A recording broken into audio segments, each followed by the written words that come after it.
Hello, je te retrouve aujourd'hui à Stoss, un village de montagne en Suisse centrale qui n'a pas de voiture. Ça veut dire que pour y accéder, il faut prendre un funiculaire. Plus précisément, c'est le funiculaire le plus raide du monde avec une pente à 47 degrés. Donc je te laisse imaginer, mais c'est vraiment raide. Puis aujourd'hui, l'idée c'est de se faire une petite marche en direction de Fronalp-Stock par là-bas, quelque part. Donc je t'emmène avec moi, c'est parti! Salut, moi c'est Natacha. Tous les mois, je t'emmène avec moi à la recherche d'aventures qui mènent à Dieu. Tu as entre 8 et 12 ans, tu aimes le sport, la nature et tu te poses des questions sur Dieu. Alors, c'est parti!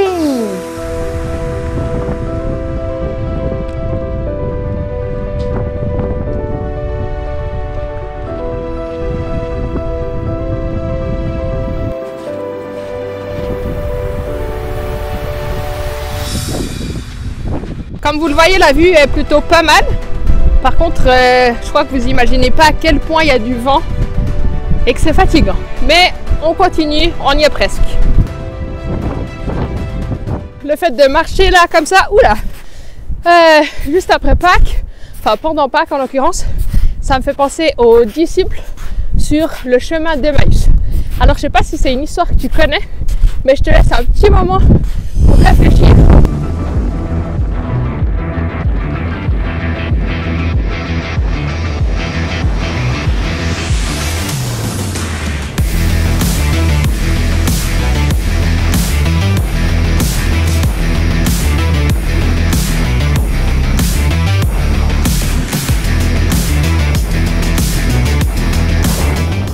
Bon ben voilà, hein. Pas de sommet pour aujourd'hui, trop de vent, trop dangereux. Du coup on redescend, on ira sur la pente par là-bas une autre fois. Ma foi, voilà, des fois il faut savoir renoncer dans la vie. C'est plus sage, plus prudent, puis c'est ce qu'on aura fait aujourd'hui.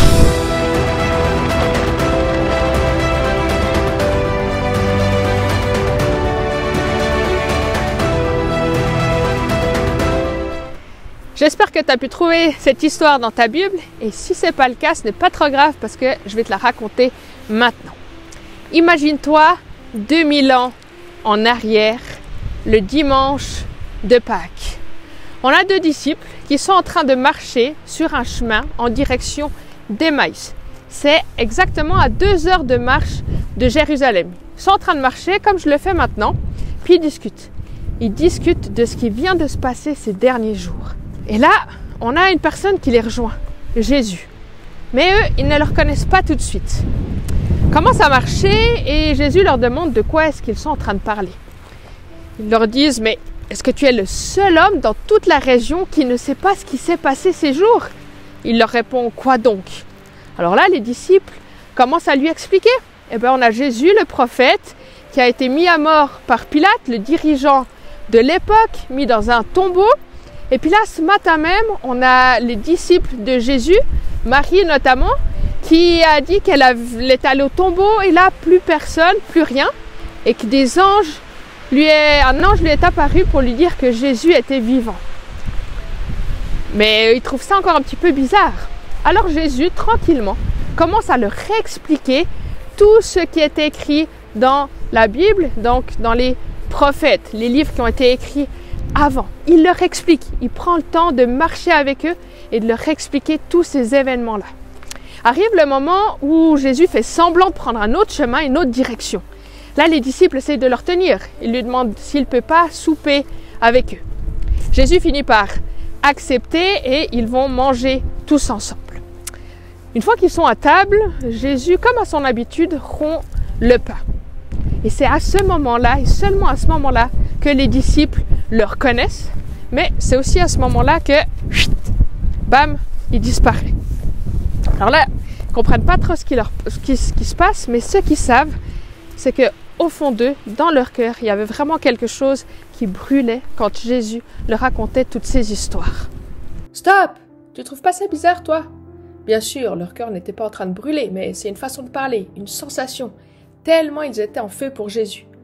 Pour être tout à fait honnête, j'ai vécu un truc similaire lorsque j'ai demandé à Jésus qu'il marche avec moi tout au long de ma vie.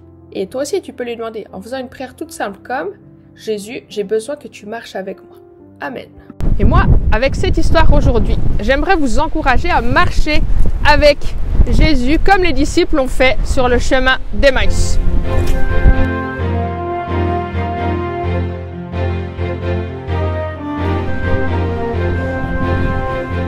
Bon, je sais pas si tu as remarqué, mais dans cette vidéo, il y a une tonne de vent et moi, j'en peux plus. Mais ça m'a fait me poser la question suivante. À quelle vitesse a été enregistrée la plus grande rafale de vent? Petit A, 232 km/h. Petit B, 268 km/h. Petit C, 294 km/h. À toi de trouver. Bonne chance!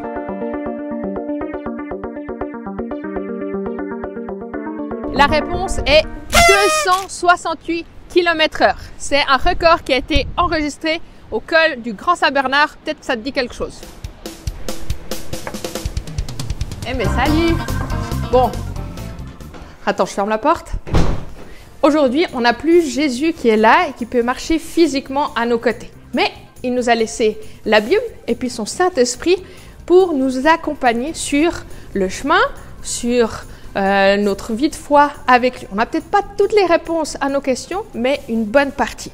Puis si vraiment, je suis sûre que tu as des personnes autour de toi qui ont déjà plus d'expérience dans leur vie avec Jésus et puis qui peuvent aussi t'aider. Donc la prochaine fois que tu vas à l'école, en forêt ou autre, eh ben, je t'encourage à parler avec Jésus comme tu pourrais le faire avec quelqu'un ici que tu vois physiquement. Bon ben voilà, hein. Moi je crois que je suis arrivée à destination. Et puis, tu connais la fin, hein? Sur ce, je te dis à la prochaine. Ciao! C'est bon. On y va!